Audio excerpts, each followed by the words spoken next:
Hey guys, how you doing? Just relaxing at the end of the day here. Just got back from a nice walk with my dog down the beach. Beautiful. Did some yoga. Getting into that sort of relaxing sort of pace. Getting back into the pace of life in the store and on the beach and all that. And it's good. It's good.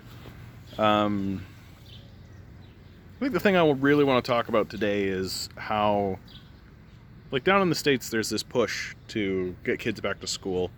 Even here in Canada, get kids back to school when we're opening. How do we reopen? I think politicians and the neoliberal political class looks at sending kids back to school as a success. They will say, yes, we handled it so well, we were able to get kids back to school. And because of sort of the treadmill of the capitalist system and how it's integrated with the education system, and how it relies on the education system to propagate itself. Like, the education system, in my view, really exists to indoctrinate and continue propelling forward sort of the myths that capitalism relies on. The whole structure of the education system, right? You're supposed to sit in a single desk, follow instructions, no matter how insipid, arbitrary, or stupid they actually are, because they're not actually testing your knowledge of things. They're not actually testing how well you know anything. The only thing that school teaches you, literally, the only thing in my view, that school, and when I'm saying school, let me be specific, I mean high school. Like, obviously, people should know how to write. Obviously, people should know how to do math. Like, obviously. But the second you hit high school, like, it all becomes basically meaningless, right? Like, oh, you're going to read, Hamlet 5 times. Like, I have a degree in theater. Like, my major was drama. I was in the theater. And I'm just like, how many times do these kids need to study Shakespeare? How many times do we need to read the same boring, dry books that were panned when they were written? Like, how many times do we need to actually take seriously this just inconsequential stuff? And I have become more and more convinced that high school exists to protect the capitalist society from kids who are going through puberty, to sort of put them in a container, right? So that energy doesn't spill out onto the streets where it belongs. It's there to clamp down on the creativity that can come out of that period of time, the ferocity and the veracity of it.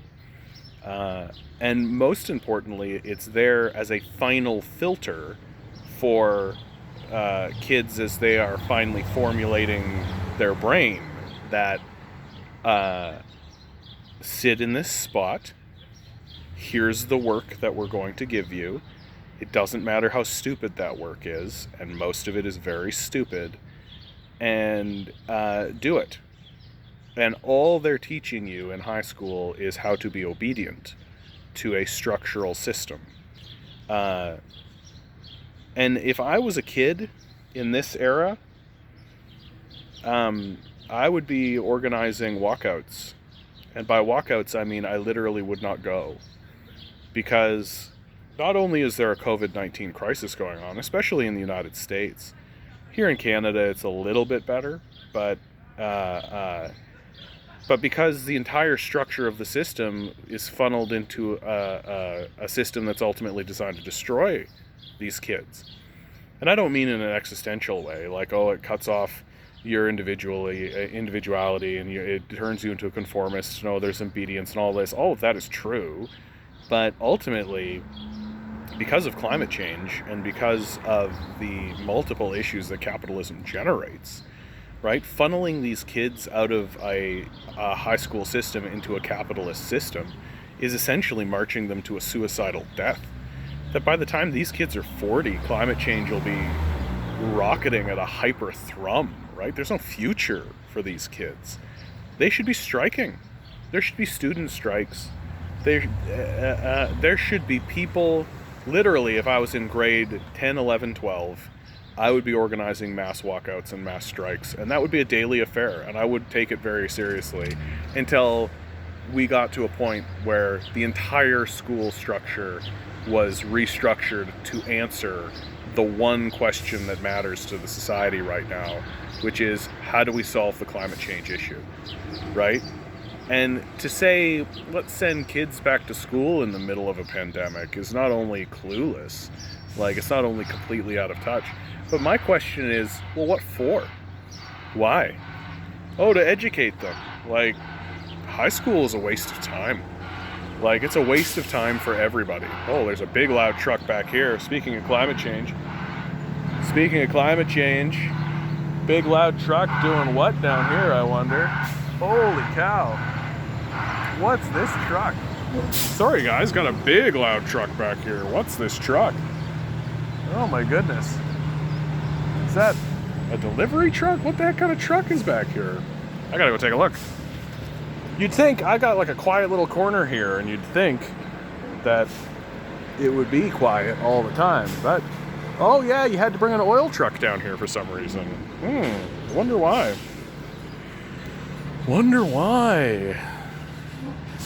Maybe they're gonna do some work on somebody's sump pump or something like that. Anyway guys, sorry about that. I think these guys got lost. Ooh, I think these guys got lost, honestly. Where was I before? Big truck. I think going back to school, and I think sending kids into this COVID-19 kind of crisis is an absurdism. That I think teachers should be striking. I think honestly at this stage in the game, I think everybody should be striking. I can't believe that people are still pounding on the drum of like, we should be restructuring the whole society, and I'm trying to find my way and trying to figure out how to do that in my own community and trying to figure out how to do that in my own society. And I'm just getting to a point where I've got to start, I want to start doing stuff. Like what I'm doing here and on social media and all that stuff's great and all, but like I've moved, I'm settled, like I'm waiting. It's like I'm waiting for some kind of gong to go off or some kind of signal to shoot or something, and I'm so tired of it. And like, I've started going around to all kinds of parties and groups and organizations and been like, hey, like, I want to do something. Can we do something? And it just seems like everybody's just kind of like, and I'm like, we got to start doing something. And these kids, man, I don't see, like, if you're 18, like if you're 17 in a grade 11 and you're watching this, don't go to school. Organize your friends, organize everybody around, because we are not helping you. Like, we are not helping you. The way the whole structure is built is to abandon you completely. Like, you are not going to recover from the catastrophes that are going to befall you. And if you just continue stupidly listening to these dumb adults who have been betraying you every minute of your life, driving around in these frigging death automobiles and sucking oil out of the gas and shooting it into the atmosphere and pretending as though they're interested in solving this problem when they're not. They're not at all. Like, it's time to dig those heels in, and it's time to say no more. Right? And you should be doing it at grade 9, 10, 11. The second that you have the cognitive awareness, you should be organizing your classrooms for walkouts, and you should make that permanent. Like, this is getting to be stupid. And humans are, especially here in Canada, we're just gullible and stupid. We're so gullible and we're so stupid, and we're just like kowtowing to a group of people. I did see that new polling data is coming out. Conservatives are losing ground. Great. Conservatives should lose all the ground in the world, right? Like, even if I wanted to be nice to them, and I don't really want to be nice to conservatives, but let's say I did want to be nice to them, the nicest thing that I would say is that their ideas are done. We tried them, they failed, right? These are guys who love to stand up and say, like, communism fails every time it's been tried while we bomb them. And literally their ideas fail by themselves. Nobody's bombing capitalists. Nobody's bombing America. Nobody's bombing Canada. Nobody's invading. There's no CIA coup. There's none of this kind of stuff. Like, these guys will say that communism fails while they're attacking it, literally, with bombs.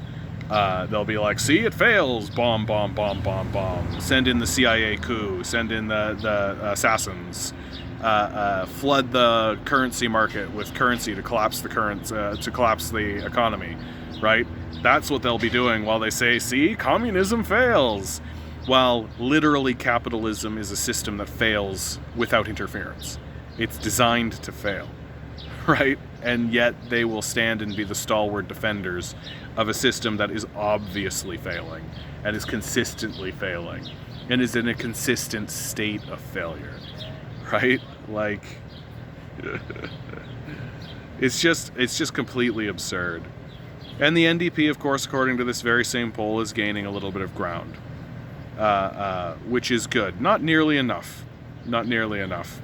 And I think that really does come down to one of the things that I think the NDP really needs to start focusing on. It's correct for Jagmeet Singh to focus on racial issues. It is correct for him to do that and to fight for racial issues.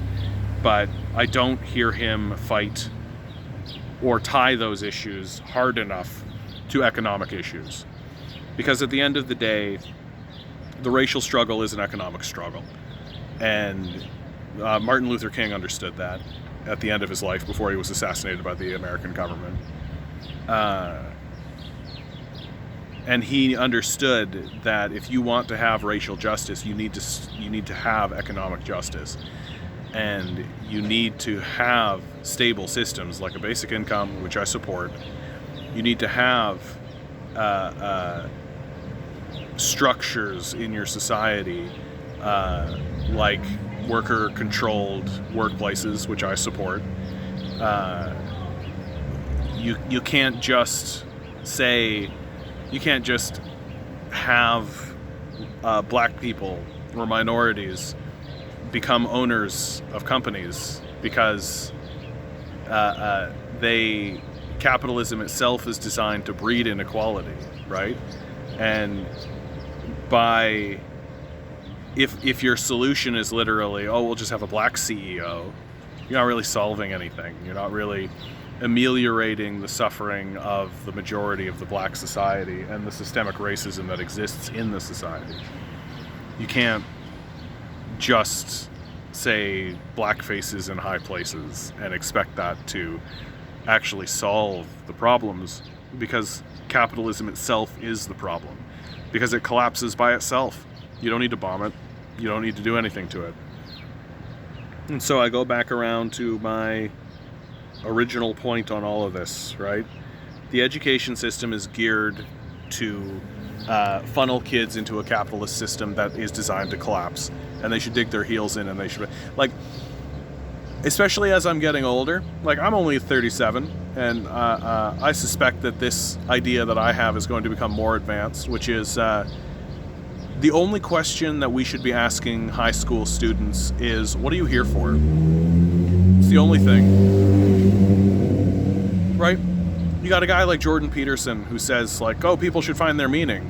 The education system is not designed for that. That's not what it does. It breeds obedience, right? It breeds compliance. It doesn't care what you think. It doesn't care what you're here for. It doesn't care what your meaning is. It wants you to fill this form out, right? Get it on my desk by 5, right? That's what it's for. And if the education system actually did give care about what people are here for, like, I genuinely think that what we should be doing, like what kids should be doing, is when they turn 14, right? When they start going through puberty, right? First of all, we should be honest about what puberty is. We're not honest about how it is or what happens to these kids. Like, it's crazy what happens during this period of time. But we should start asking them, like, hey, what do you think you're here for? What's the meaning? Like, what are you searching? What possible reason are you here? Because none of us know. And what's so brilliant about this is that, like, this isn't something that someone can tell you about. This isn't something that you can be taught, right? I think a teacher can help guide you through the confusing realizations that you have to go through, but it's you that needs to come up with the answer to that question. Why are you here? What are you doing? Right? Like, I know why I was sent here. I was sent here to pursue artistic endeavors, and the only reason why I'm digging my heels in and screaming as loudly as I am on this system is because there's absolutely no way that I can do that. And so the system has made an enemy of me because it's interested in me only insofar as I am a commodity. It's interested in me only insofar as I am a way to make money for others. And that's how the whole structure is built. That if you want to say something that has integrity or artistic credibility, you can't unless you can sell it. And I've talked about this in the past in other videos. And so this is a system that breeds antagonism towards artists and towards people who want to create art because it turns them into prostitutes by the very nature of how the system functions. And if you can't commodify and sell something to someone who of course is wealthy and has the money to spend on that sort of thing, then you're functionally worthless in the society, as far as this society is concerned. And so, instead of funneling my energy, so this has become my art. This is my art. And tearing down this system and tearing down this structure is my art. And I mean, I don't have to work very hard because this system's going to tear itself down. Right? I can stand here and say, well, this is what we could do, like things like a basic income, things like worker-controlled workplaces. That would be a good way to recover from the inevitable collapse of capitalism, because capitalism is designed to collapse. It collapses consistently, over and over again. We got to collapse every 10 years, right? So I don't need to do much. I don't need to do much. I just need to kind of sit and wait for it to happen, more or less. I'd rather not sit and wait for it to happen. I'd rather, like, one of the things I know about myself, you learn little things about yourself as you get older. One of the things I've learned about myself, anytime I come up to a machine or even a shelf, a door, something that is still sort of working, but it's like it's like off its hinge, like it needs to be fixed somehow, but it's still technically working. I'm typically the guy that just breaks that thing completely, right? The thing is in the process of breaking. You can see it breaking, but it's still kind of working. So people just kind of let it alone and then just kind of like use it even though it's kind of breaking. Well, I'm the guy that breaks it. I've always known that about myself. And I feel like that's true here as well, that something is breaking. It's called capitalism. It's designed to fail. It consistently fails. It routinely fails. It can't handle even the smallest amount of stress, or it collapses. And the failures that we witness repeatedly over and over and over again are tiresome. I'm over it. So I just want it to collapse completely. People say to me all the time, they're like, I come up with my ideas and I say what I say, and people are like, oh, well, you want to destroy the economy. And I'm like, yeah, that's exactly what I want to do. Not sarcastically, not poking fun. I would like to destroy an economy that's structured to destroy our environment while simultaneously enslaving us for no point whatsoever. Yeah, I think that we should destroy that economy unabashedly. Like, Harry Potter wanted to destroy Voldemort. Luke wanted to destroy Darth Vader, right? They didn't apologize for it. Those people were evil. The system that we're under is evil, and it should be dismantled. And I think that a good place to start would be the kids stop cooperating. The kids should stop cooperating. I don't think that the kids should cooperate at all. They shouldn't go to school. They shouldn't continue on any of this kind of stuff. They should hold mass general strikes until something actually happens. All right, that's my 2 cents for today. Good luck out there, guys. Do what you can. Love someone.